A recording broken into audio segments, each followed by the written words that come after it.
Hello students, welcome back to our channel. क्या हाल चाल आपके? आई होप आप सब अच्छे होंगे। Happy Diwali to all of you. First of all तो हम आपको हैप्पी दिवाली विश करते हैं, जिससे कि आप अच्छे से फेस्टिवल मनाओ।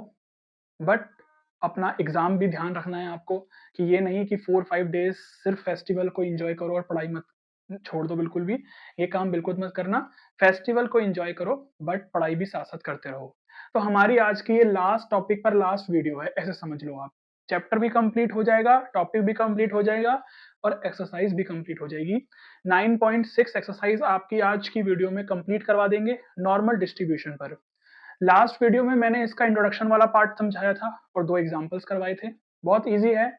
इंट्रोडक्शन वाला पार्ट स्टार्टिंग में आपको थोड़ा-सा बोरिंग लगेगा, बट अच्छे से समझ लो। अगर आपको चाहते हो कि इसमें से अगर कोई थ्योरी का क्वेश्चन भी बन जाए इस टॉपिक में से, तो वो भी आप ईज़िली करके आ पाओ। तो टॉपिक इम्पोर्टेंट है बट ईज़ी है, डिफिकल्ट नहीं है। जैसे होता है कि कुछ टॉपिक इम्पोर्टेंट होते हैं बट डिफिकल्ट हैं, ये इम्पोर्टेंट के साथ-साथ ईज़ी है। तो यहाँ से हम एक्सरसाइज करेंगे अपनी। देखो यहाँ पर normal distribution last topic 9.6 exercise ML Aggarwal chapter number probability class 12th applied maths. Chapter भी कंप्लीट, टॉपिक भी कंप्लीट, सब कुछ कंप्लीट हो जाएगा आज की वीडियो में। पूरी की पूरी प्लेलिस्ट डाली हुई है चैप्टर वाइज चैनल पर। जाओ देखो, एंजॉय करो, पढ़ाई करो। पढ़ाई को एंजॉय के साथ करो और अपने फ्रेंड्स के साथ भी जरूर शेयर करो। ठीक है जी। तो चैप्टर इंपॉर्टेंट है, 10 मार्क्स की वेटेज लेता है अकेला चैप्टर। तो ये बात मैं बार-बार बोल रहा हूँ क्योंकि 10 मार्क्स का अकेला चैप्टर है। सोच लो आप अब, है ना? चलो तो बिना टाइम वेस्ट करे स्टार्ट करते हैं 9.6 एक्सरसाइज। इसमें मैंने आपको लास्ट वीडियो जो बच्चे नहीं देख के आए हैं, बट आपको अगर पता है तो अच्छी बात है। जेड टेबल जो होती है, जो हमारे बुक के पीछे दी हुई है 749 पेज पर, तो वो आपको जेड टेबल देखनी आनी चाहिए। बट चिंता मत करो, आपको वो वैल्यू एग्जाम में मिल जाएगी। ठीक है ना? वो वैल्यू आपको एग्जाम में मिलेगी, जेड की वैल्यू जो भी वो पूछेगा। तो यहाँ से कुछ बेसिक बेसिक चीजें हैं, वो वैल्यूज निकालने के लिए दे रखा है हमें यहाँ पर। एक्चुअल में इस टाइप के क्वेश्चन नहीं आने वाले एग्जाम में। ये तो हमें जेड टेबल कैसे देखनी है, जेड टेबल को किस तरीके से एनालिसिस करके, किस तरीके से जेड टेबल पढ़नी आनी चाहिए, उसमें से वैल्यू कैसे ढूंढनी है, वो सिखाया गया है इस क्वेश्चन में। ठीक है ना? तो इसके आगे के जो फोर्थ से जो क्वेश्चन स्टार्ट है ना, वो इंपॉर्टेंट है। बट क्योंकि हमारी बुक में है तो हम कर लेंगे, तो इसको जल्दी जल्दी समझेंगे। प्रॉपर्टी का डायरेक्ट यूज करते जाएंगे। अब ये देखो, ये जेड की फॉर्म में ही है। हमें वैसे क्वेश्चन में ये ऐसे एक्स की फॉर्म में दिया होता है ऐसे करके, तो हम इसको जेड की फॉर्म में बनाते हैं ना। बट यहाँ पर हमें बनाने की जरूरत नहीं, क्योंकि इस वाले क्वेश्चन में ऑलरेडी क्या है, जेड की फॉर्म में ही दिया हुआ है। तो यहां से क्वेश्चन है z लेस देन 1.9। तो z की फॉर्म में दिया हुआ है, बस हमें प्रॉपर्टी लगानी है कि लेस देन जब होता है, तो लेस देन के केस में क्या होता है, हम डायरेक्ट लिख देते हैं ये जो वैल्यू है 1.9। तो f 1.9 कहां मिलेगी वैल्यू? बुक में जाओ, अपनी 7.49 टेबल में, ये रही टेबल, और इसमें 1 देखो, यहाँ पर ये रहा 1, 1.9, और ये जीरो वाले में ही देखना है हमें, क्योंकि 1.9 के आगे कोई नंबर नहीं है। तो 0.9713 इसका आंसर हो जाएगा बस। ठीक है ना? ये फर्स्ट पार्ट का आंसर है। सेकंड पार्ट में क्या करोगे, ग्रेटर देन बोला है। ग्रेटर देन का केस क्या होता है, मैं आपको सारे पार्ट नहीं करवाऊंगा इसमें, क्योंकि ये एग्जाम में ऐसे नहीं पूछा जाएगा आपसे। 1 में से माइनस कर देते हैं हम ये। अब यहां से आपको ये f 2.7, वही है, पीछे z टेबल में जाओगे, वहां से वैल्यू आपको देखनी है। तो 0.9965, इसको माइनस करोगे तो 0.0035। ठीक है जी। चलो एक माइनस वाला भी करवा देता हूं, ये थर्ड पार्ट है। थर्ड पार्ट,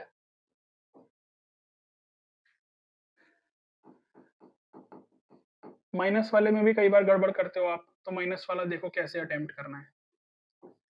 यहां पर ये बोला गया है, देखो इससे समझाऊं अगर मैं आपको,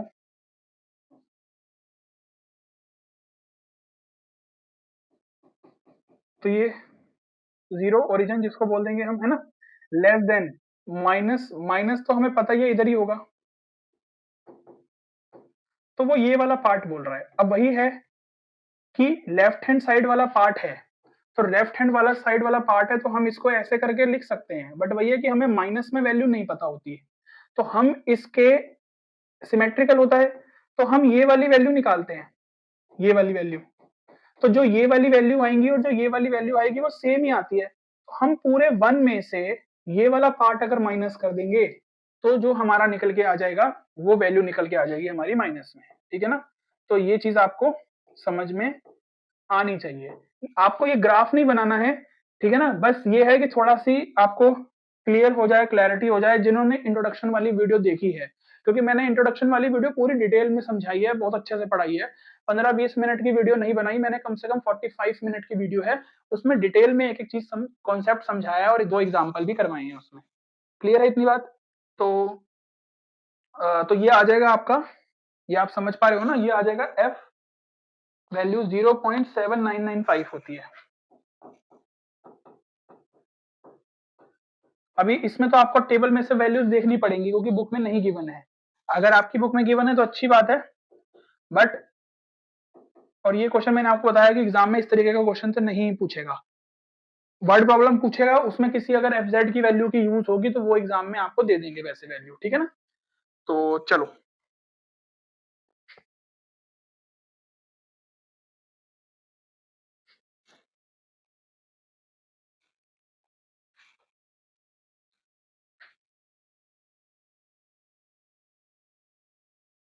अब यहाँ से हम कुछ और 1-2 पार्ट सॉल्व कर लेते हैं। अगर आपको ये वाला पार्ट समझाऊं मैं, लास्ट वाला, इसका लास्ट वाला पार्ट अगर हम देखें तो इसमें बोला है p माइनस 3.01, ये आपको सॉल्व करना तो जरूर आना चाहिए क्योंकि ऐसी सिचुएशंस वर्ड प्रॉब्लम्स में बनेंगी। इस वाली में हम क्या करते हैं, पहले ये लिखते हैं बाद वाला, उसके बाद माइनस करते हैं ये जो स्टार्टिंग वाला। अब यहाँ पर दोनों में माइनस है तो हमें पता है कि माइनस वाले को हमें कन्वर्ट करना होता है 1 में से माइनस कर देते हैं, ठीक है ना।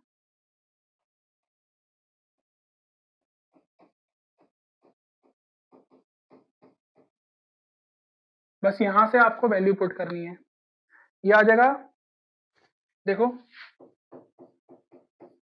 इसकी वैल्यू होती है 0.9162, ये -1 और माइनस माइनस प्लस उसकी वैल्यू होती है 0.9987। ये कोई बहुत बड़ा काम नहीं है, पीछे से वैल्यू देखना इजीली देख सकते हो आप। इन दोनों को अगर आप सॉल्व करोगे तो आंसर आएगा 0.0, ठीक है। तो अब मुझे नहीं लगता कि ये चीजें आप खुद सॉल्व नहीं कर पाओगे, इजीली कर पाओगे। क्लियर है इतनी बात? खुद से आप ट्राई करना, ये मैंने आपको 4 पार्ट इसके समझा दिए हैं।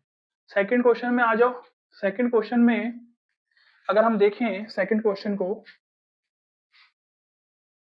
तो यहां से आप देखो कि हमें एक्स में दे रखा है इस बार और हमें यहाँ से मीन की वैल्यू गिवन है। तो यहां से आप मीन की वैल्यू देखोगे तो देखो क्लियर, यहाँ पे आप मीन की वैल्यू देखोगे तो 12 आएगी और स्टैंडर्ड डेविएशन आएगा आपका कितना, 3। हमें यहाँ पर फर्स्ट पार्ट में p x लेस देन 15, आपको ऐसी सिचुएशंस देंगे कि आपको यहाँ पर जो वैल्यू दे रखी होगी वो जो लेस देन और ग्रेटर देन जो भी बोलेगा क्वेश्चन में वो एक्चुअल में x होगा। तो हमें इसको स्टैंडर्ड नॉर्मल डिस्ट्रीब्यूशन में कन्वर्ट करना होता है, इसका मतलब हमें z में कन्वर्ट करना होता है। तो z में कन्वर्ट करने के लिए क्या होता है formula, x minus mu upon में स्टैंडर्ड डेविएशन, बताया था मैंने इंट्रोडक्शन वाली वीडियो में। तो x क्या होता है इसमें से, ये 15 लिखना है, माइनस 12 अपॉन में 3, यानी कि वही है कि 3 अपॉन में 3 यानी कि 1 आ गया। अब यहां पर आपको लिखना है पी जेड, अब ये z में कन्वर्ट हो गया और लेस देन का साइन एज इट इज यहां पर आ जाएगा आपका 1। z की वैल्यू -1 से छोटी है, लेफ्ट की तरफ है, तो लेफ्ट वाली वैल्यूज निकालने के लिए हमें कुछ नहीं करना होता, बस एज इट इज ऐसे लिख देना होता है क्योंकि लेफ्ट वाली वैल्यू हमें गिवन है। f1 की वैल्यू हमारे पास कितनी आ जाएगी, f1 की वैल्यू बताओ। f1 की वैल्यू हम देख लेते हैं पीछे से टेबल में कितनी है, 0.8413, 0.8413 f1 की वैल्यू कहाँ मिलेगी, वही है बैक साइड, पीछे टेबल में जाना है हमें और 1 की वैल्यू ये रही 0.8413। क्लियर है इतनी बात? अब क्या करें, यहां से और भी पार्ट सॉल्व करें, बताओ। ये ग्रेटर देन इक्वल टू 18 है सेकंड पार्ट में, तो कैसे करेंगे इसको भी देख लेते हैं एक बार।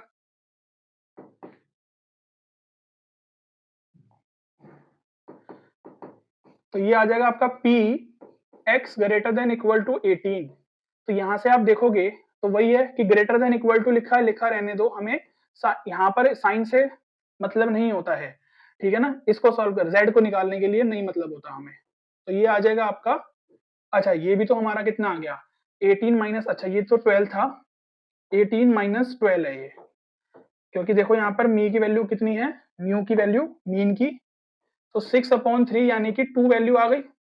तो यहाँ पर आपको क्या रखना है, P Z greater than equal to 2, बस यहाँ से और कुछ भी नहीं करना, क्योंकि ग्रेटर देन कह रहा है तो 2 से उधर वैल्यू निकालने के लिए हम f में से माइनस कर देते हैं f2। तो यहाँ से 1 में से माइनस करेंगे f2 की वैल्यू, और f2 की वैल्यू हम जरा देख लेते हैं कि क्या है f2 की वैल्यू। ये है आपकी 0.9772, 0.9772, 1 में से माइनस कर देंगे 0.9772, और जब इन दोनों को आप सॉल्व करोगे तो आपके सेकंड का आंसर आ जाएगा 0.0228, ठीक है जी, 0.0228। कैलकुलेशन आप चेक भी कर सकते हो एक बार। तो इस तरीके से आपको ये वाले क्वेश्चंस सॉल्व करने हैं। अब इसमें से और कौन सा पार्ट करें, बाकी तो आप कर लोगे, ग्रेटर देन वाला भी लेस देन वाला भी आप कर लोगे। फिफ्थ पार्ट करवा देता हूं मैं आपको। फिफ्थ पार्ट देखो, 12 और 21 गिवन है, तो p की वैल्यू 12, यहां से 21। तो इस क्वेश्चन को सॉल्व करने के लिए हमें वैल्यू z में निकालनी पड़ेगी, पहले यहाँ पर जो वैल्यू निकालनी पड़ेगी हमें z में निकालनी पड़ेगी। तो z में दोनों के लिए सॉल्व करेंगे अलग अलग, तो ये आ जाएगा आपका 12 माइनस 12 अपॉन में 3, यानी कि 0/3 इक्वल टू 0, और यहां से आ जाएगा आपका 21 माइनस 12/3, यानी कि 9/3, 3 आ जाएगा। तो वैल्यू 0 से 3। अब जब इस तरीके से क्वेश्चन होता है तो इसमें प्रॉपर्टी होती है कि f3 माइनस f0, पहले ये माइनस करते हैं 3, f3 लिख के, और फिर f0। अब यहां से f3 की वैल्यू फिर हमें देखनी पड़ेगी, f3 की वैल्यू क्या होगी, f3 की वैल्यू होगी 0.9986।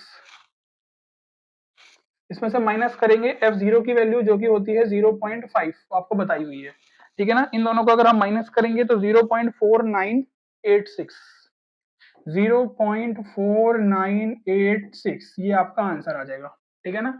तो ये स्टार्टिंग के 2-3 क्वेश्चन तो सिर्फ आपको बेसिक समझाया गया है कि इस क्वेश्चन को किस तरीके से सॉल्व किया जाता है, एक्चुअल में हम इस चैप्टर में, इस क्वेश्चन में, इस टॉपिक में क्या निकाल रहे हैं। तो 2-3 क्वेश्चन में आपको यही समझाया गया है पहले तो। थर्ड क्वेश्चन में देख सकते हो आप कि थर्ड क्वेश्चन में किस तरीके से ये लैंग्वेज लिखी है।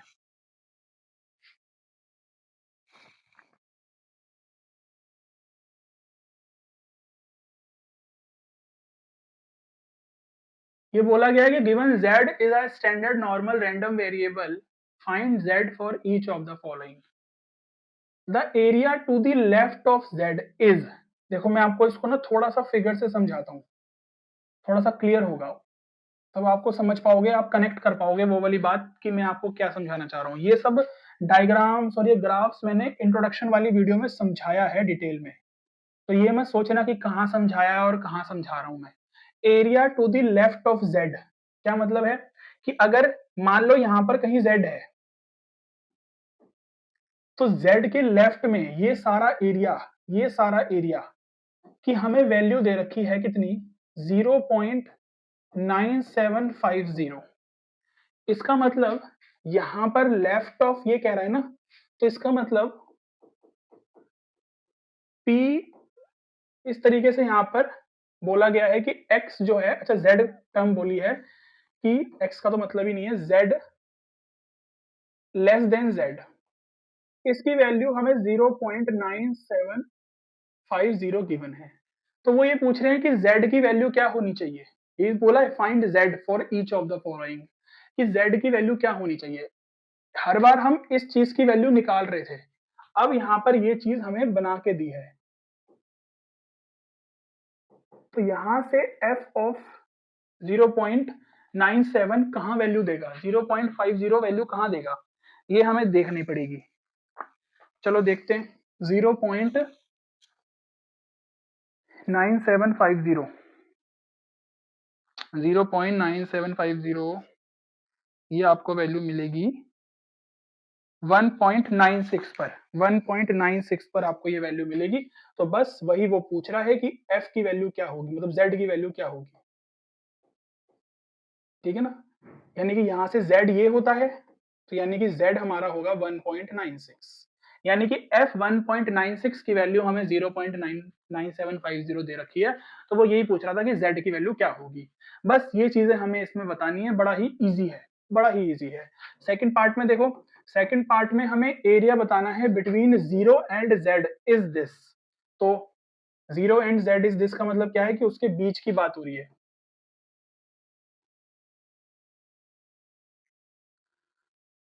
तो मतलब हमें एक्चुअल में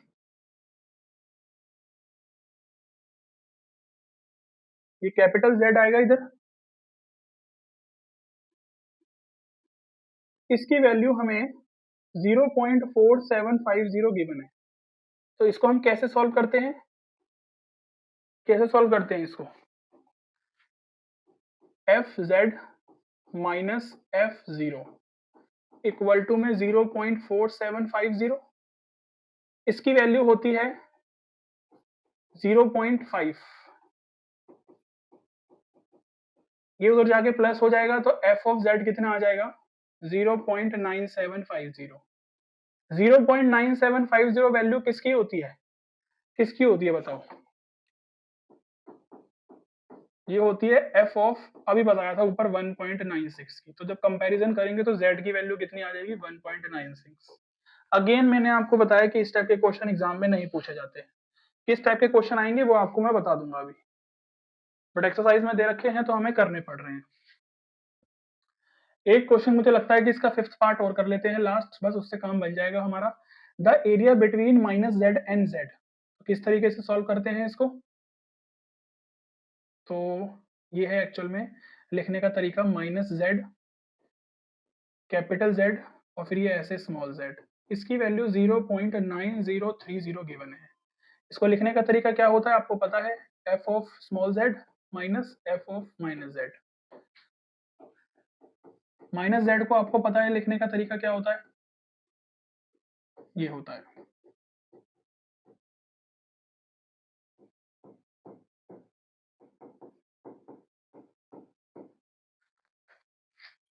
ये क्या किया मैंने, f of minus z, f of minus z को लिखा है 1 माइनस एफ जेड, फिर बाहर माइनस लगा हुआ था तो मैंने -1 और माइनस माइनस +1 कर दिया, जो कि आपको ये वाली बात समझ में आ गई होगी। तो यहां से आ जाएगा 1 उधर जाके प्लस हो जाएगा, तो ये हो जाएगा 2 टाइम्स एफ जेड और ये हो जाएगा आपका 1.9030 एफ जेड। 2 से इसको डिवाइड करेंगे तो एफ जेड की वैल्यू क्या आ जाएगी, ठीक है ना। जब 2 से इसको डिवाइड करेंगे तो आप इजीली इसकी वैल्यू निकाल सकते हो कि क्या आएगी, और फिर उसके बाद आप वैल्यू पता कर सकते हो, ठीक है ना। तो यहां से आप देखोगे तो थर्ड का फिफ्थ 1.66 पर ही इसको कट करके जो भी वैल्यू आएगी वो कौन सी z पर होगी, वैल्यू 1.66 पर। आप चेक करके देख लेना, आपको मिल जाएगा। ये वैल्यू तो देखनी है बस यहाँ से कट करके, मेन तो ये चीज थी जो आपको समझाने वाली थी, वो मैंने आपको समझा दी, जो मेरा समझाने का काम था। क्लियर है जी इतनी बात। तो फर्स्ट सेकंड थर्ड क्वेश्चन, तीन क्वेश्चन सिर्फ आपका कॉन्सेप्ट और बेसिक जो है ना, कि आप समझ पाओ कि इस चैप्टर में हम एक्चुअल में क्या पढ़ रहे हैं और हमसे वो क्या पूछेगा निकालने के लिए आगे, तो यही सब पूछेगा बस। तो इस टाइप के क्वेश्चन एग्जाम में नहीं पूछेंगे कि वो ऐसे आपसे वैल्यू निकालने के लिए पूछेगा, नहीं, बट एक्चुअल में करना हमें यही सब है आगे के क्वेश्चंस में। देखो कैसे, जैसे अब ये फोर्थ क्वेश्चन है, इस टाइप का क्वेश्चन एग्जाम में पूछा जा सकता है आपको। तो इस टाइप के क्वेश्चन में कि for a certain type of laptops the charging time of batteries is normally distributed with mean, simple आपको मीन प्रोवाइड करेगा एग्जाम में, आपको मीन या एवरेज वर्ड यूज आ जाएगा तो आपको समझ में आ जाएगा। स्टैंडर्ड डेविएशन 15 है। Utkarsh has one of these laptop, find the probability that the charging time of battery will be between 50 and 70 hours। तो एक्चुअल में वो क्या पूछ रहा है, यहाँ पर z नहीं है, बस ये गड़बड़ मत कर लेना, यहाँ पर वो x के लिए पूछता है क्योंकि रैंडम वेरिएबल x है। यहाँ पर हम z में इसको कन्वर्ट करेंगे, z में कन्वर्ट करेंगे तो वही है कि x minus mean upon mean standard deviation, तो ये तो 0 ही आ जाएगा। दूसरे वाले को सॉल्व करेंगे तो 70 माइनस 50 अपॉन में 15 यानी कि 20/4 15, तो 4/3 यानी कि इसको सॉल्व करोगे तो 1.33, ठीक है ना, 1.33 ही आना चाहिए। तो ये आ जाएगा आपका p, 50 को सॉल्व करके 0 आया था, z में कन्वर्ट कर दिया 1.33। अब जब बिटवीन वाला केस होता है तो हमें पता है हम पहले क्या लिखते हैं, इसमें से माइनस करते हैं ये वाला,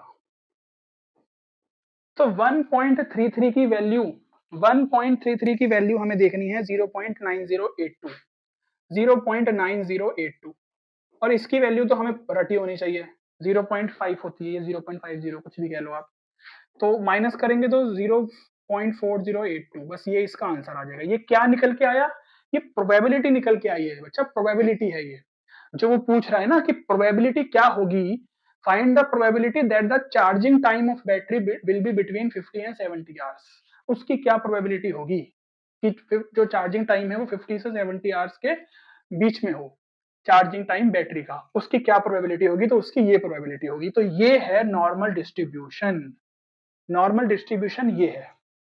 क्लियर है जितनी बात, देखो ये हायर क्लासेस के टॉपिक हैं, Poisson distribution, normal distribution higher classes में पूछे जाते हैं, बट आप अप्लाइड मैथ्स वाले बच्चे 12th क्लास में ही ये टॉपिक पढ़ रहे हो, तो कितनी बढ़िया बात है आप लोगों के लिए, ये चीज आपके लिए एडवांटेज है, तो इसको अफसोस मत करो, इस पर खुशी मनाओ कि कुछ सीखने को मिल रहा है आपको। बाकी हम आपको अच्छे से सिखा ही रहे हैं, जितना हम आपको अपना बेस्ट दे पा रहे हैं वो दे रहे हैं, ठीक है। चलो 5th क्वेश्चन देखते हैं, आ जाओ। यहाँ पर बोला है कि the life time of an item produced by a machine is normally distributed with mean and standard deviation. Simple, ये आपको क्वेश्चन में मिलेगा, ये आपको क्वेश्चन में मिलेगा ही मिलेगा। 5th क्वेश्चन, तो यहाँ से आपको नॉर्मल म्यू गिवन है कितना 12, स्टैंडर्ड डेविएशन गिवन है आपको 2। फर्स्ट पार्ट में बोला है कि find the probability that an item produced by this machine will last less than 7 month. क्या पूछा है, x लेस देन 7 है, तो z में कन्वर्ट करना होगा, तो z में कन्वर्ट करने के लिए करेंगे ना हम, ये काम करेंगे ना हम, तो माइनस में 2.5 निकल के आया, तो जो ये z निकल के आया इस बार माइनस में 2.5 निकल के आया, तो हमें क्या मतलब, माइनस में निकल के आएगा तो हम माइनस वाली प्रॉपर्टी लगा देंगे, क्या दिक्कत है इसमें। तो हमें ये पता है कि जब हमें ऐसे मिलता है तब हम इसको ऐसे कन्वर्ट कर लेते हैं, बस ये चीज आपको याद रखनी है इजीली, ठीक है जी। सबसे पहले तो देखो मैंने क्या किया है, सबसे पहले तो ये लेस देन वाला था, तो लेस देन वाला मुझे पता है कि मैं इसको ऐसे ही लिख सकता हूँ, 1 में से माइनस करने की जरूरत नहीं पड़ती मुझे, है ना, लेस देन वाले के उसमें। अब जब ये माइनस में है तो मैं माइनस करूंगा 1 में से पॉजिटिव बनाने के लिए, बस ये चीज आपको समझनी है। तो f 2.5 की वैल्यू कितनी है जी, 0.9938, तो यहां से दोनों को माइनस करेंगे तो 0.0062 आ जाएगा आपका आंसर, ये आपका फाइनल आंसर आ गया। ऐसे ही छोटे मोटे क्वेश्चन ही पूछे जाएंगे, बट ये क्वेश्चंस मैं आपको सीरियसली बताऊं ना 2 या 3 नंबर में पूछ लिए जाते हैं, 3 नंबर में भी आ जाता है ऐसा क्वेश्चन। तो आप ये समझ लो कि ये टॉपिक बहुत इंपॉर्टेंट है, इसमें से 1 मार्क्स में क्वेश्चंस बनेंगे, 2 मार्क्स में भी बनेंगे, 3 मार्क्स में भी बनेंगे, हो सकेगा तो केस स्टडी भी बन सकती है, ठीक है ना, क्योंकि 10 मार्क्स का चैप्टर है ये पूरा। चलो तो अच्छा, मतलब ये अभी फर्स्ट पार्ट हुआ है इसका, सेकंड पार्ट बिटवीन बोला है,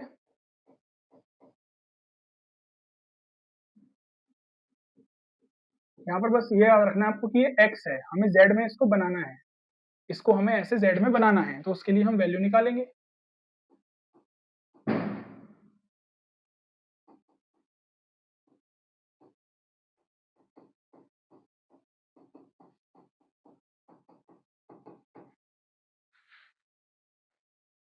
तो 0 से 2.5, तो यानी कि f 2.5 माइनस F0। तो यहां से 2.5 की वैल्यू 7 माइनस 12, अच्छा सॉरी, यहां पर अभी गड़बड़ हो जाती है हमारी कि मीन की वैल्यू तो 12 थी ना, तो ये एक्चुअल में आएगा -5/2, तो ये आ जाएगा माइनस का 2.5। और यहाँ पर हमने उल्टा कर दिया कि यहाँ पर मीन की वैल्यू 12 है, तो ये एक्चुअल में 0 हो जाएगा। ठीक है जी। तो -2.5 से 0, इसका मतलब F0 माइनस F2 माइनस 2.5। अब आपको पता है कि जब ये माइनस में होता है तो हम 1 माइनस लिखते हैं ऐसे करके, तो F0 की वैल्यू 0.50 होती है, आपको पता है, -1 माइनस माइनस प्लस, तो F2.5 की वैल्यू हो जाएगी आपकी 0.9938, 0.9938। अब इसको प्लस माइनस करके आप सॉल्व कर सकते हो, 0.4938 आ जाएगा। यहां से थर्ड पार्ट देखें अगर, कि थर्ड पार्ट में कैसे सॉल्व करना है, मोर देन पूछा है, तो इसका मतलब यहाँ पर ये पूछा है, वही है कि z में कन्वर्ट करना पड़ेगा, तो 14 माइनस 12 अपॉन में मीन कितना है, सॉरी स्टैंडर्ड डेविएशन, तो ये आ जाएगा आपका 2 अपॉन में 2 यानी कि 1। तो ये आ गया आपका z ग्रेटर देन 1। अब ग्रेटर देन वाले केस में आपको पता है हम क्या करते हैं, 1 में से माइनस कर देते हैं इसको, तो f1 की वैल्यू कितनी हो जाएगी, f1 की वैल्यू हमने देखी थी 0.8413, तो ये आ जाएगा आपका 0.01587। देखो मैं प्लस माइनस करने में टाइम वेस्ट नहीं कर रहा, अगर वैसे मैं करूंगा एक एक चीज सॉल्व करूंगा तो फिर वीडियो लेंथी बनेगी, तो कैलकुलेशन आप कर लेना। और प्लीज मैं आपसे रिक्वेस्ट कर रहा हूँ, कैलकुलेटर की हेल्प मत लेना, अभी ले लोगे टाइम बचा लोगे कि जल्दी जल्दी क्वेश्चन कर लेते हैं, जल्दी जल्दी काम कर लेते हैं, चैप्टर खत्म कर लेते हैं, बट एग्जाम में आपको प्रॉब्लम आएगी जब कैलकुलेशन आपसे हो तो जाएगी बट टाइम लगेगा, और जल्दबाजी के चक्कर में आपसे फिर कैलकुलेशन मिस्टेक भी होगी। तो आपको वो चीज आती होगी बट कैलकुलेशन की मिस्टेक की वजह से आप क्वेश्चन गलत करके आ जाओगे, क्योंकि अप्लाइड मैथ्स में कैलकुलेशन ज्यादा है, हर चैप्टर में कैलकुलेशन होगी, आपको मिलेगी कैलकुलेशन ज्यादा। फर्स्ट चैप्टर भी ऐसा है कि जिसमें थोड़ी सी कैलकुलेशन मिलेगी, ये भी कैलकुलेशन ज्यादा है। नेक्स्ट चैप्टर इन्फरेंशियल स्टैटिस्टिक्स जो है वो भी चैप्टर ऐसा है कि आपको कैलकुलेशन डिफिकल्ट मिलेगी। फिर उसके अलावा फाइनेंशियल मैथमेटिक्स तो मेन सारी कैलकुलेशन ही है उसमें, तो ठीक है जी। तो प्लीज रिक्वेस्ट है कि मत लेना कैलकुलेटर की हेल्प। 6 क्वेश्चन में देखें अगर, तो height of 1000 students are normally distributed, ऐसा क्वेश्चन मैंने एग्जांपल में करवाया था कि यहां से हमें मीन कितना गिवन है 173, स्टैंडर्ड डेविएशन कितना गिवन है 7.5, how many students have heights greater than 183 centimetres, तो ऐसे कितने स्टूडेंट्स होंगे जिनकी हाइट 183 सेंटीमीटर से ज्यादा है। हमें ऐसे नंबर ऑफ स्टूडेंट्स फाइंड करने हैं, तो सबसे पहले हम प्रोबेबिलिटी फाइंड कर लेते हैं कि ऐसे कितने नंबर ऑफ स्टूडेंट्स होंगे कि जिनकी हाइट 183 है, मतलब उनकी हाइट 183 होने की क्या प्रोबेबिलिटी हो सकती है, उसकी अगर मैं मल्टीप्लाई करूंगा स्टूडेंट्स के साथ, तो मैं इतने नंबर ऑफ स्टूडेंट्स फाइंड कर सकता हूं जिनकी हाइट 183 सेंटीमीटर से ज्यादा है। ग्रेटर देन का केस है तो पहले z में कन्वर्ट कर लेते हैं, उसके बाद में बात करेंगे।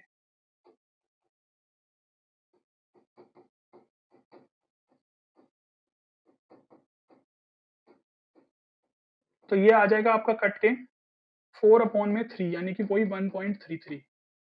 तो यहां से z में अगर कन्वर्ट हो गया ये, तो z ग्रेटर देन 1.33, वही है कि ग्रेटर देन वाला केस जब होता है तो हम 1 में से माइनस कर देते हैं, सिंपल कहानी। 1.33 की वैल्यू कैसे देखोगे, देखो पीछे से पीछे जाओ अभी बुक में मेरे साथ, सबसे पहले 1.3 पर आओ, इधर z बना हुआ है ना, 1.3 पर आ गए, 1.3 पर आ गए, 1.3 से इधर चलो राइट हैंड साइड की तरफ, राइट हैंड साइड इस तरफ, यहां पर देखो 1.3 के बाद क्या है 3 है, तो 1.3 के बाद आगे चलोगे तो 3, ये रहा। तो वैल्यू कितनी दे रहा है? 3, ये रहा 3 के नीचे वैल्यू देखो इसके सामने कितनी है? 0 पॉइंट, आप देख पा रहे हो ना, 0.9082। तो 0.9082 इसकी वैल्यू हो जाएगी, वो हम पुट करेंगे। 1 में से माइनस करेंगे 0.0982, यही थी ना वैल्यू? 09082, सॉरी 0.9082, ये थी वैल्यू। तो अब आपको मुझे लगता है कि देखना आ गया होगा। तो 0.0, इसको जब माइनस करेंगे तो 0.0918, ये तो प्रोबेबिलिटी निकल के आई। नंबर ऑफ स्टूडेंट्स बताने हैं हमें कि वो जिनकी हाइट, स्टूडेंट्स हैव हाइट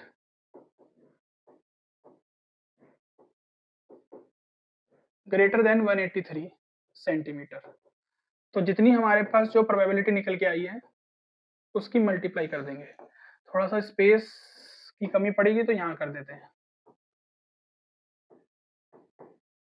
इसकी मल्टीप्लाई करेंगे 1000 से, तो पॉइंट हटाएंगे, नीचे 40 आ जाएगी, तो ये 91.8 आ जाएगा। अब क्योंकि नंबर ऑफ स्टूडेंट्स हमारे पॉइंट में नहीं आते हैं तो उसको अप्रोक्सीमेशन में निकाल देंगे, तो 92 स्टूडेंट्स आ जाएंगे। ठीक है सर, 92 स्टूडेंट्स ऐसे होंगे जिनकी हाइट ग्रेटर देन 183 है। सेकंड पार्ट में लेस देन 162.5, तो वही है कि पहले z में कन्वर्ट करेंगे। 162.5 माइनस 173 अपॉन में 7.5, यहां से इसको दोनों को माइनस करेंगे तो कितना आएगा? माइनस का 1.4। इसको पूरे को सॉल्व करके बता रहा हूं मैं, पूरे को सॉल्व करके आप कर सकते हो कैलकुलेशन चेक। तो ये z में कन्वर्ट हो गया, ये आ गया आपका -1.4।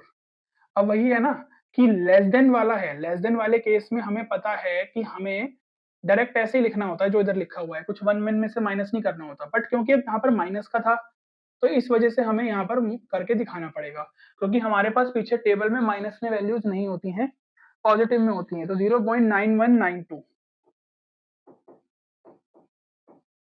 1 में से इसको माइनस करेंगे तो 0.0808,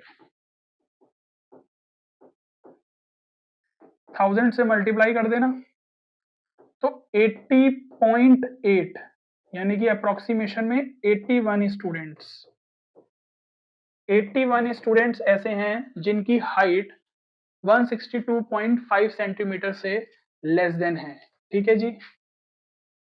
थर्ड पार्ट में बिटवीन का केस है, क्वेश्चन आएगा तो ऐसे ही आ जाएगा, 3 नंबर का क्वेश्चन बन गया, 3 पार्ट पूछ लेंगे।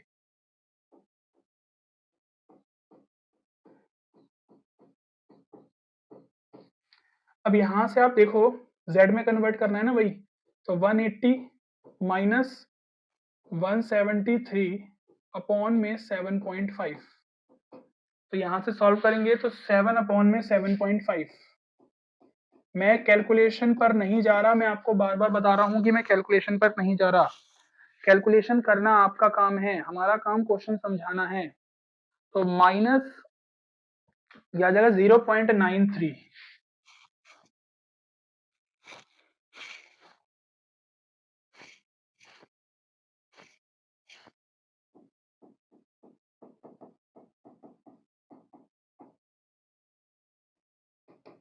ऐसे ही दूसरी वैल्यू निकालेंगे।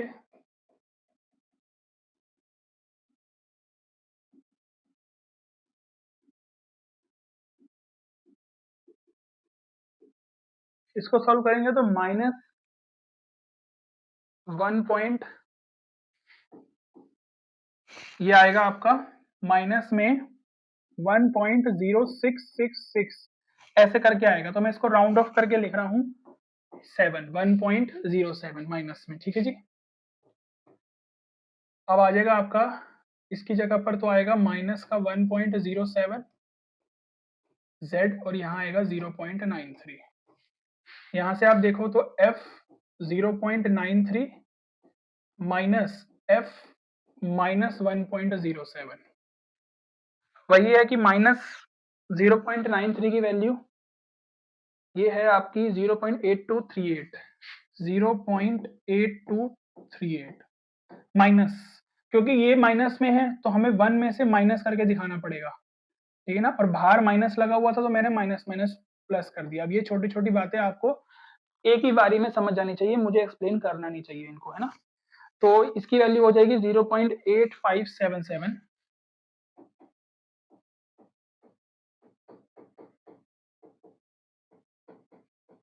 बस नॉर्मल इसको कैलकुलेशन करेंगे, प्लस माइनस करेंगे तो आ जाएगा 0.6815। अब नंबर ऑफ स्टूडेंट्स निकालने हैं तो 1000 से मल्टीप्लाई हो जाएगा, तो ये आ जाएगा 681.5। अप्रोक्सीमेशन में करेंगे तो 682 स्टूडेंट्स आ जाएंगे। तो 682 स्टूडेंट्स ऐसे हैं जिनकी हाइट 165 से 180 के बीच में होगी। तो इस तरीके से आपको ये क्वेश्चन करके आना है। तो 3 मार्क्स में आपको इतना टाइम लगना चाहिए ये क्वेश्चन करने का, और लगेगा ही लगेगा, ऑब्वियस बात है, क्योंकि कैलकुलेशन भी थोड़ी ऐसी है, तो टाइम तो लगेगा, बट प्रैक्टिस करोगे, मेन कैलकुलेशन ही है। इसमें कोई कैलकुलस तो लगानी नहीं है इसमें हमें कि बहुत सोचना पड़ेगा इसके स्टेप के बाद क्या करें, ऐसा।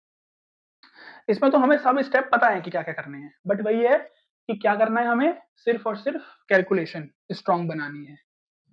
7th क्वेश्चन भी देखो सेम है, जैसे मैंने अभी ये 6th क्वेश्चन करवाया है इसकी तरह ही है बिल्कुल। 7th question same to same है बिल्कुल, देखो बिल्कुल सेम है कि how many employees have salaries. 500 employees दे रखे हैं टोटल, जैसे उसमें थे स्टूडेंट्स। इसमें हमें देखो मीन दिया हुआ है 10,000, स्टैंडर्ड डेविएशन दिया है 1500। तो ये वाला क्वेश्चन आप होमवर्क में कर सकते हो इजीली। बहुत सिंपल क्वेश्चन है, बस जो प्रोबेबिलिटी आप निकालोगे ना आंसर में, उसकी मल्टीप्लाई कर देना 500 से हर पार्ट में। फर्स्ट, सेकंड, थर्ड तीनों पार्ट ऐसे ही होंगे। हम चलते हैं नेक्स्ट क्वेश्चन पे। नेक्स्ट क्या है, a radar unit is installed to measure the speeds of car on a highway. The speeds are normally distributed with mean. Simple देखो यहाँ पर मीन दिया हुआ है कितना, 80, स्टैंडर्ड डेविएशन दिया हुआ है 10। सिंपल है, एट लेस देन, वही है कि फर्स्ट पार्ट में क्या पूछा है, लेस देन 60, तो वही है, देखो z निकालो, बिल्कुल वैसे ही है क्वेश्चन, कोई दिक्कत वाली बात नहीं आएगी इसमें आपको। इसमें तो कैलकुलेशन भी थोड़ी इजी लग रही है ना। तो p z लेस देन -2, क्योंकि लेस देन में -2 लगा हुआ है तो हमें पता है कि लेस देन में हम कुछ चेंज तो करते नहीं है, एग्जैक्ट लेस देन की वैल्यू हमें गिवन होती है, तो ये आ जाएगी। अब क्योंकि f -2 आ गया, -2 में वैल्यू हमें नहीं गिवन होती तो हम 1 में से माइनस कर देते हैं, तो हमारे पास वो नेगेटिव वाली वैल्यू आ जाती है। तो यहां से आप 1 में से माइनस करो और f2 की वैल्यू देखो क्या है। f2 की वैल्यू देखते हैं क्या है, 0.9772। बस इसको सॉल्व करेंगे तो 8th के फर्स्ट पार्ट का आंसर आपके पास आ जाएगा 0.0228।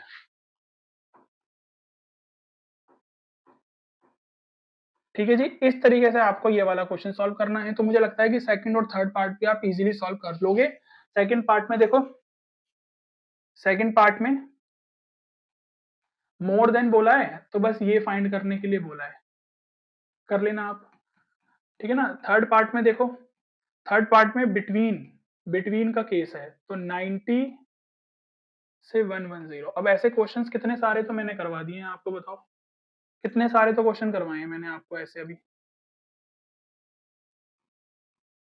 तो कर लोगे ना आप, मुझे ये लगता है कि सेकंड इसका और थर्ड पार्ट आप इजीली कर लोगे।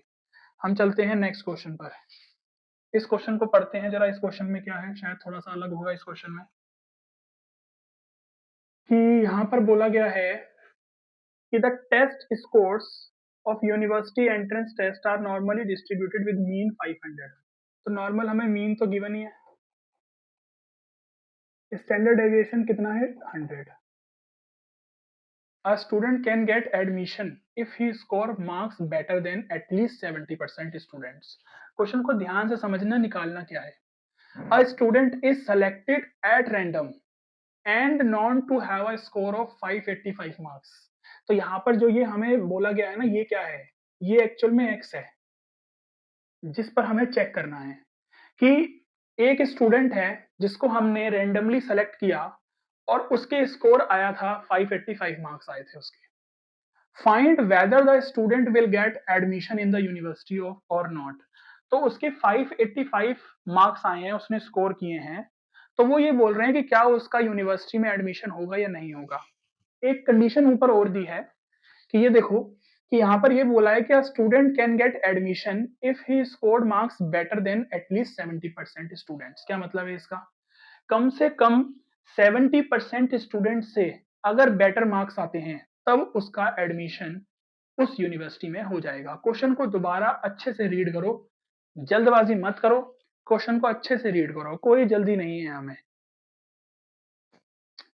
यूनिवर्सिटी में एडमिशन लेना है, उसके स्कोर आया है 585 मार्क्स, बट कंडीशन ये है कि अगर 70 कम से कम 70% स्टूडेंट, 70% मार्क्स नहीं, गलती मत कर देना, 70% मार्क्स नहीं है, कहीं परसेंटेज का साइन लगा है आप समझे तो 70% मार्क्स की रिक्वायरमेंट है, नहीं, 70% स्टूडेंट्स, यानी कि जितने भी स्टूडेंट्स उस यूनिवर्सिटी में एडमिशन ले रहे हैं या ले चुके होंगे या जो भी है, उसमें कम से कम एटलीस्ट कम से कम 70% स्टूडेंट से बेटर मार्क्स होने चाहिए जो एडमिशन लेने जा रहा है, ये कंडीशन है। तो उसकी क्या प्रोबेबिलिटी होगी, तो क्या उसका एडमिशन होगा या नहीं, ये क्वेश्चन मार्क है जो कि हमें सॉल्व करना है। तो एक्चुअल में वो जो ये पूछ रहा है वो ये पूछ रहा है अगर उसके 585 मार्क्स हैं, अगर मैं ये पता कर लूं कि इससे कम मार्क्स कितने बच्चों के हैं, तो मुझे पता चल जाएगा कि इसकी परसेंटेज एडमिशन होने की क्या चल रही है, क्योंकि वो बोला है ना कि 70% स्टूडेंट्स से बेटर मार्क्स होने चाहिए। तो ऐसे कितने स्टूडेंट्स हैं जिनके मार्क्स इससे कम हैं?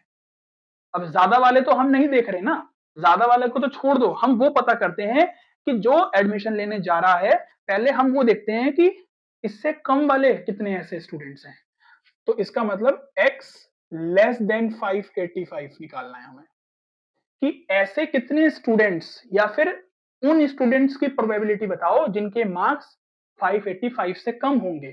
ठीक है ना? तो ये क्वेश्चन थोड़ा इंपॉर्टेंट है, इसमें आपको ये प्रॉब्लम आ सकती है कि साइन लेस देन आएगा या ग्रेटर देन आएगा। तो इसको सॉल्व करने के लिए आपको क्वेश्चन को कम से कम 2-3 बार पढ़ना पड़ेगा अच्छे से, फिर उसके बाद आपको उसको समझना पड़ेगा ध्यान से कि क्वेश्चन में क्या कह रहा है।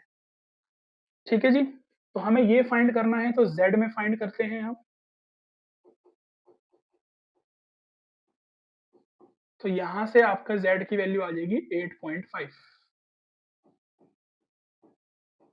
वही है कि लेस देन वाला केस है तो हमें कुछ नहीं करना, बस डायरेक्ट f 8.5 की वैल्यू देख लो कितनी है और आपका आंसर आ जाएगा। तो 0.8023। तो इसको अगर मैं परसेंटेज में चेंज करूं तो ये आएगा, और परसेंटेज में कैसे चेंज किया ये मत पूछना बेटा, 100% से मल्टीप्लाई करा है। ठीक है,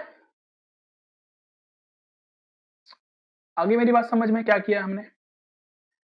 80.23% स्टूडेंट्स हैं ये, मतलब ये स्टूडेंट्स नहीं है, ये मतलब एक तरीके से समझ लो कि ये वो परसेंटेज दे रखी है हमें, जैसे यहाँ पर बोला था ना कि कम से कम 70% स्टूडेंट से ज्यादा मार्क्स होने चाहिए उसके। तो आप ये समझो कि 585 मार्क्स से कम वाले स्टूडेंट्स की परसेंटेज ये है 80.23%। ऐसे परसेंटेज है इनकी स्टूडेंट्स की जिनकी स्कोर 585 मार्क्स से कम है। तो वो तो जो क्राइटेरिया मांग रहा था वो तो कह रहा था कि 70% स्टूडेंट से ज्यादा होने चाहिए मार्क्स, तो उसका एडमिशन हो जाएगा। बट उससे कम वाले स्टूडेंट्स 80.23% हैं, तो इसका मतलब एडमिशन हो सकता है, क्योंकि 70% से ज्यादा बोला है ना, तो यहाँ पर 80.23% तो वो हो गया जिसके 585 से कम है। आ रही मेरी बात समझ में? तो इसका मतलब ये तो इससे ज्यादा ही है, तो इसका मतलब 80.23 से तो ज्यादा ही होंगे परसेंटेज में 585 मार्क्स से ऊपर वाले स्टूडेंट्स, समझ रहे हो ना?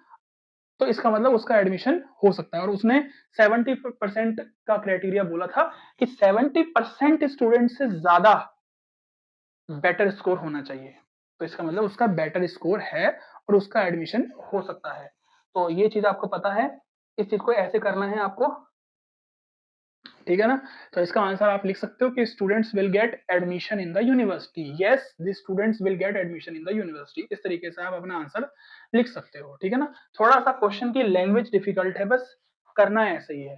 दोबारा समझ लो अच्छे से क्वेश्चन में क्या बोला था। ठीक है ना। अभी भी कंफ्यूजन है तो दोबारा क्वेश्चन को रीड करो, कोई जल्दी नहीं है हमें, हम आराम से करेंगे क्वेश्चंस को। ठीक है, चलो क्वेश्चन तो बहुत थोड़ा सा था, बस हो गया। यहाँ पर आप लिख देना अगर स्टेटमेंट आपको लिखनी है कि yes students the student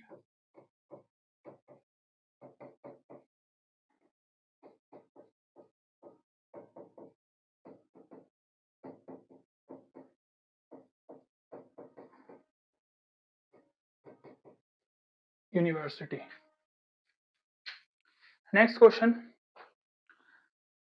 next question भी बिल्कुल सेम ही है कि एक कार मैन्युफैक्चर प्लांट है, नॉर्मल हमें मीन दिया हुआ है, स्टैंडर्ड डेविएशन दिया हुआ है और प्रोबेबिलिटी पूछ रहा है less then 16 hours, more than 19 hours, between. वही है यार सब कुछ। अब मुझे मुझे नहीं लगता कि ये क्वेश्चन भी मुझे करवाना चाहिए। अब आप खुद भी तो प्रैक्टिस करो ना यार। फर्स्ट क्वेश्चन में फाइंड क्या करना है, ये फाइंड करना है। वही है कि इसको जेड में कन्वर्ट करोगे, बस मैं एक पार्टी करके दिखा रहा हूँ आपको, बाकी तो आप खुद ही करना। 16 माइनस 18 अपॉन में 1.5 यानी कि -2 अपॉन में 1.5। तो इसको सॉल्व करेंगे तो ये आपका आएगा -1.33।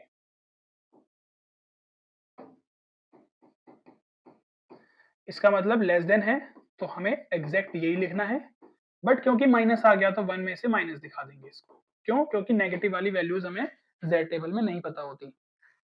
तो 10th क्वेश्चन है ये। वैल्यू देख लेते हैं एक बार क्या है 1.33 की। 1.33 ये रहा आपका 3, तो 1 में से माइनस कर देंगे 0.9082।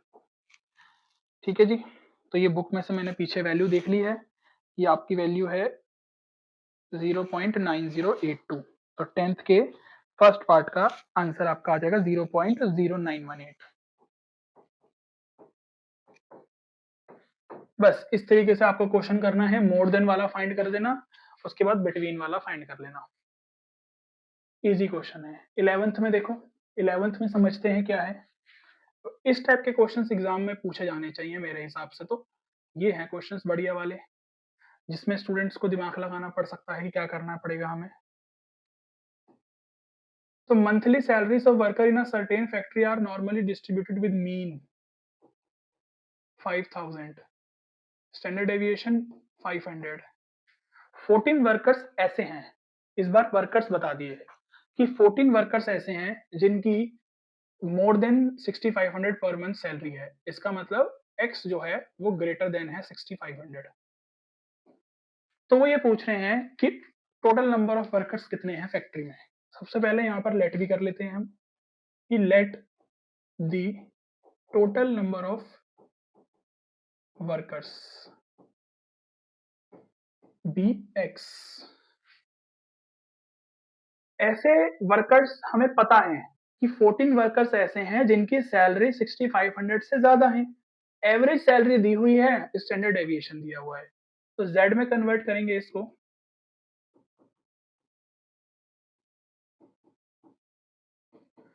तो 1500 अपॉन में 500 यानी कि 3 आ गया। ग्रेटर देन है तो ग्रेटर देन का साइन जब आता है तो 1 में से माइनस करते हैं, भूलना नहीं है, भूलना नहीं है। ये प्रॉपर्टीज, यही तो काम की प्रॉपर्टीज हैं। तो वैल्यू आ जाएगी 0.9986, 1 में से माइनस 0.9986, इन दोनों को माइनस करेंगे तो आ जाएगा 0.00। अब ध्यान से समझना, हमें प्रोबेबिलिटी बता दी कि जिनकी सैलरी 6500 से ज्यादा है उन वर्कर्स की ये प्रोबेबिलिटी होंगी।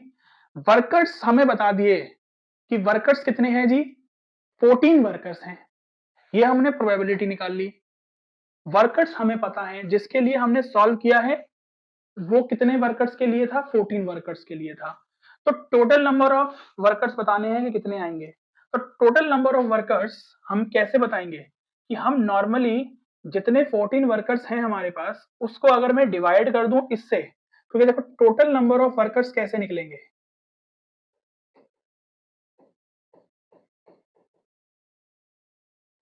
जो कि x है, ठीक है ना। तो टोटल नंबर ऑफ वर्कर्स निकालने के लिए जो कि x है, अगर मैं x की मल्टीप्लाई कर दूं इसमें इसमें, तो ये मुझे 14 वर्कर्स के इक्वल देगा। अगर मैं x की मल्टीप्लाई कर दूं 0.0014 की, तो ये मुझे 14 वर्कर्स के इक्वल देगा, देगा नहीं देगा। अभी जैसे हमने लास्ट क्वेश्चंस में क्या किया था, number of students, number of employees find करने वाले क्वेश्चंस किए थे, उसमें हम जब प्रोबेबिलिटी फाइंड करते थे तो लास्ट में टोटल नंबर ऑफ स्टूडेंट्स 1000 है, तो हमने 1000 से मल्टीप्लाई करवा दिया, तो हमें पता लग जाता था कि इस पर्टिकुलर पार्ट में जो पूछ रहा है कि जिसकी हाइट, कितने स्टूडेंट्स ऐसे हैं जिनकी हाइट 183 से ऊपर है, तो हम निकाल देते थे। यहाँ पर हमें इस बार बस थोड़ा सा इन्होंने ट्विस्ट करके दे दिया, इस बार हमें टोटल नंबर ऑफ वर्कर्स नहीं पता है, बट अगर टोटल नंबर ऑफ वर्कर्स पता होते, उसकी मल्टीप्लाई अगर मैं इससे करता, तो वो मेरा क्या निकल के आता, 14 वर्कर्स के इक्वली निकल के आता। तो यहाँ पर इन्होंने इस तरीके से ये क्वेश्चन दिया हुआ है।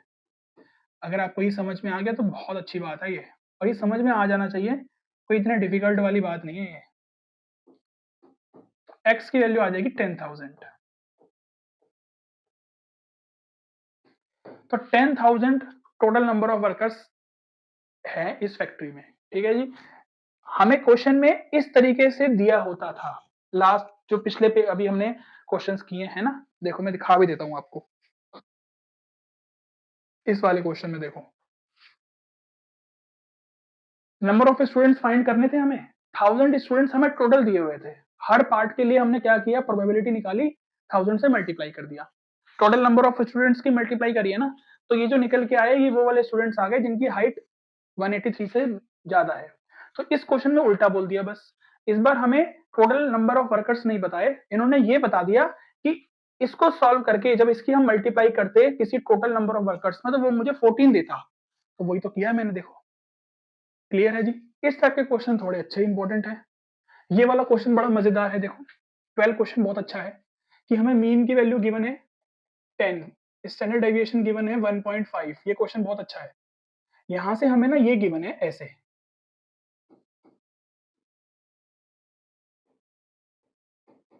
देखो ये क्या है, हर बार हम क्या करते हैं, इसको सॉल्व, इसको यहां पर एक वैल्यू गिवन होती है इस तरफ, और फिर हम उसको z में कन्वर्ट करके यही तो वैल्यू निकालते हैं। इस बार इन्होंने देखो क्या कर दिया, इन्होंने इस बार हमें ये वाली वैल्यू नहीं दी, इसको सॉल्व करके ये दे दिया पूरा। अब वो कह रहे हैं खुद पता करो सब कुछ, तो कोई बात नहीं, हम तो कर लेंगे जैसे करते हैं हम पता। फॉर्मूला हमारे पास ये होता है, हमारे पास ये वाला x नहीं पता, जो यहाँ पर लिखा होता है ना x, जिसको हम यहाँ पुट करते हैं वो हमें नहीं पता, तो हम यहाँ पर क्या करेंगे, ये चीज हम यहाँ पर x ही रहने देंगे, माइनस म्यू कितना है 10, और स्टैंडर्ड डेविएशन 1.5 है, तो ये निकल के आ गया z, इसको पुट करेंगे हम यहाँ पर,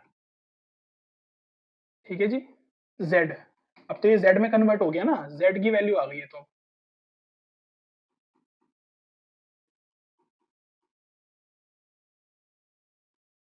ये बड़ा मजेदार क्वेश्चन है। अब क्योंकि ग्रेटर देन वाला केस है, तो 1 में से माइनस करते हैं, 1 में से माइनस करते हैं, तो ये बड़ा मजेदार है यार, ये जरूर करके जाना, क्वेश्चन इंपॉर्टेंट है। इसको उधर भेज दिया, इसको इधर भेज दिया,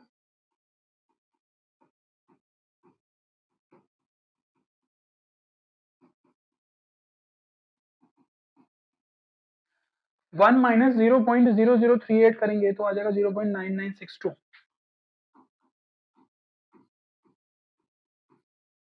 अब x की वैल्यू निकालनी है हमें, तो हमें तो वो x की वैल्यू पता करनी है, क्वेश्चन में वही पूछा है फाइंड x, तो हमें ये चेक करना है कि ये वैल्यू पीछे z टेबल में कहां मिलेगी, हमें ये वैल्यू कहां मिलेगी, 0.9962, ये हमें मिलेगी 2.697, पीछे जाना टेबल में और देख लेना आप।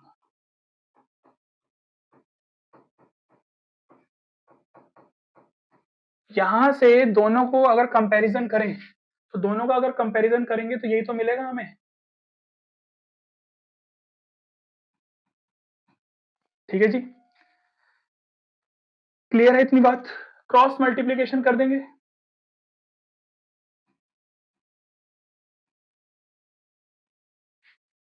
तो 2.67 मल्टीप्लाई 1.5 करेंगे तो आ जाएगा 4.005।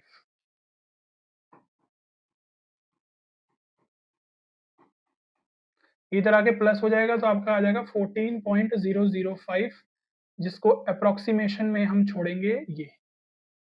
तो ये आपका आंसर आ गया जो कि क्वेश्चन में हमसे पूछा गया था। क्लियर है इतनी बात? तो क्वेश्चन बड़ा मजेदार है, बस उल्टा प्रोसेस हो रहा है इस क्वेश्चन में, उल्टा चल रहे हैं हम। ठीक है जी,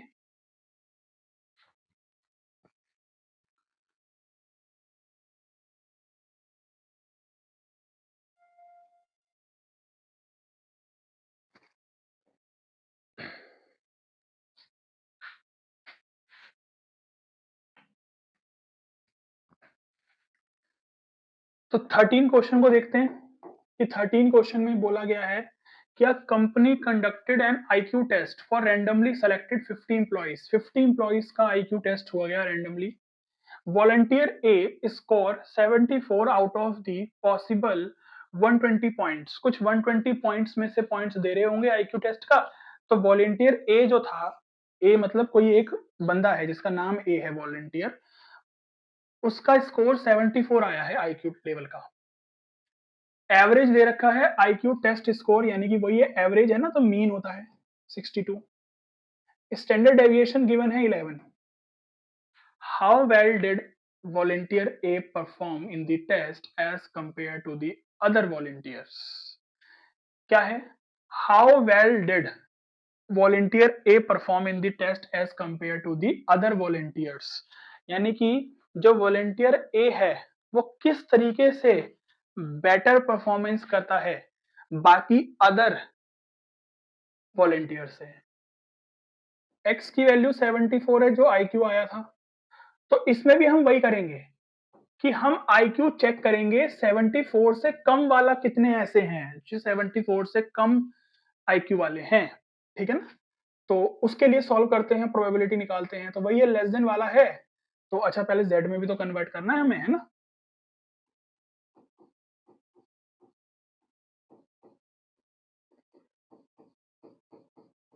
तो 11 12 अपॉन 11 सॉल्व करके कितना आएगा?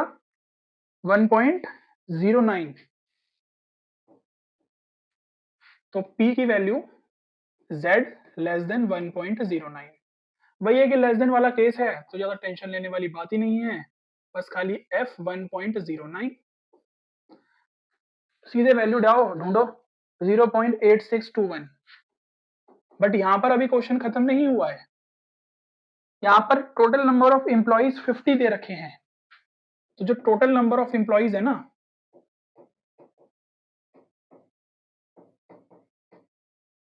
वो तो 50 है। अगर मैं 50 की मल्टीप्लाई कर दूं 0.8621 में, यानी कि वो वाले उस चीज की प्रोबेबिलिटी से मल्टीप्लाई कर रहा हूं मैं जिनका आईक्यू 74 से कम है, तो ये आ जाएगा 43.1050। तो वही अप्रोक्सीमेशन में 43 एम्प्लॉइज। तो 43 एम्प्लॉइज तो ऐसे हैं जिनका आईक्यू 74 से कम है। तो क्वेश्चन में बोलेंगे, हम आंसर लिखेंगे कि ए परफॉर्म्ड बेटर देन 43 एम्प्लॉइज। तो जो ए है, जो वॉलंटियर ए है, ए वॉलंटियर जो है, a performed performed better than 43 employees से बेटर परफॉर्म कर रहा है वॉलंटियर ए। इसका मतलब उसका आईक्यू लेवल 50 एम्प्लॉइज जो टोटल हैं वो 43 एम्प्लॉइज से बेटर परफॉर्म कर रहा है वॉलंटियर ए। तो इसका मतलब बढ़िया आईक्यू लेवल है इसका बाकियों के कंपैरिजन में, तो इसको कोई घबराने वाली बात नहीं है इसके लिए। ठीक है जी, तो ये वाला क्वेश्चन इस तरीके से करना है। क्वेश्चन में क्या पूछा है, कैसे सॉल्व करना है, ये आपको क्वेश्चन रीड करना पड़ेगा, अच्छे से समझना पड़ेगा, नहीं तो ऐसे काम नहीं चलने वाला कि आप सिर्फ क्वेश्चन क्वेश्चन सॉल्व कर लो, समझ ही ना पाओ कि क्वेश्चन में क्या पूछ रहा है। लास्ट क्वेश्चन करेंगे, आज की वीडियो का लास्ट क्वेश्चन है ये, और ये चैप्टर कंप्लीट, एक्सरसाइज कंप्लीट। ठीक है जी। On an average ceiling fan manufactured by Jagdeep corporation last 300 days. Average बोल रहा है तो इसका मतलब मीन है। लास्ट 300 डेज का हमें एवरेज दिया है सीलिंग फैन का with a standard deviation of 50 days, यानी कि स्टैंडर्ड डेविएशन दिया है 50। Assuming that the ceiling fan's life is normally distributed, what is the probability that a ceiling fan will last at most 365 days? वो ये कह रहा है कि इस चीज की क्या प्रोबेबिलिटी है कि जो सीलिंग फैन है वो ज्यादा से ज्यादा 365 डेज तक परफॉर्म करे, मतलब सीलिंग फैन चले, यही मतलब होगा उसका, है ना। तो x की वैल्यू,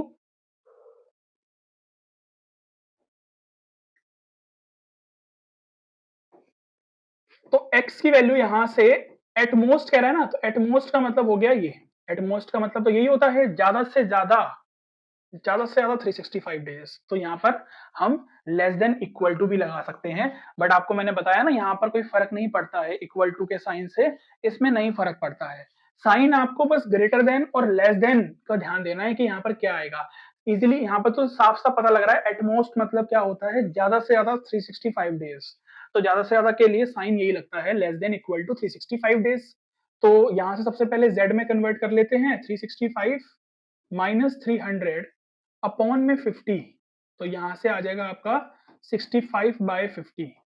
तो 1.3 आई थिंक, है ना, 1.3 आ रहा है। तो क्योंकि लेस देन वाला केस है तो कोई दिक्कत वाली बात ही नहीं है।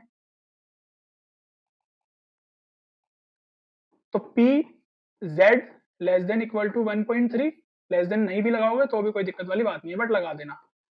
तो हमें तो इससे मतलब है बस 1.3 की वैल्यू 0.9032। क्लियर है, ये आपका आंसर था बस। कुछ क्वेश्चंस इंपॉर्टेंट है, कुछ क्वेश्चन सिर्फ आपका कंसेप्ट क्लियर करने के लिए दिए गए हैं। इस टाइप के क्वेश्चंस के अलावा क्या ही बनेगा, इसमें बस यही है, आपको जेड टेबल अच्छे से समझनी आनी चाहिए। प्रॉपर्टीज जो है 3-4 प्रॉपर्टीज वो आपको पता होनी चाहिए। F0 की वैल्यू जो होती है वो क्या होती है आपको पता है, 0.5 होती है, वो आपको पता होनी चाहिए, जिससे कि आप डायरेक्ट उसको अप्लाई करो, क्योंकि F0 की वैल्यू आपको एग्जाम में नहीं देगा, वो होती है 0.5। क्लियर है, चैप्टर खत्म हो गया। नॉर्मल डिस्ट्रीब्यूशन ये एक्सरसाइज भी हमने कंप्लीट कर ली है वन शॉर्ट वीडियो में ही। जो 2-3 क्वेश्चन मैंने होमवर्क के लिए दिए हैं आप ट्राई करना, डाउट नहीं आएगा आपको। अगर आपको फिर भी नहीं आ रहा तो हो सकता है कि आपने कैलकुलेशन में मिस्टेक कर रखी होगी, एक बार दोबारा से अच्छे से उसको रीचेक कर लेना आप। ठीक है जी, तो बस अगेन आपको हैप्पी दिवाली। ठीक है जी, बाकी मिलेंगे फिर आपसे नेक्स्ट वीडियो में। Good luck, take care, bye bye.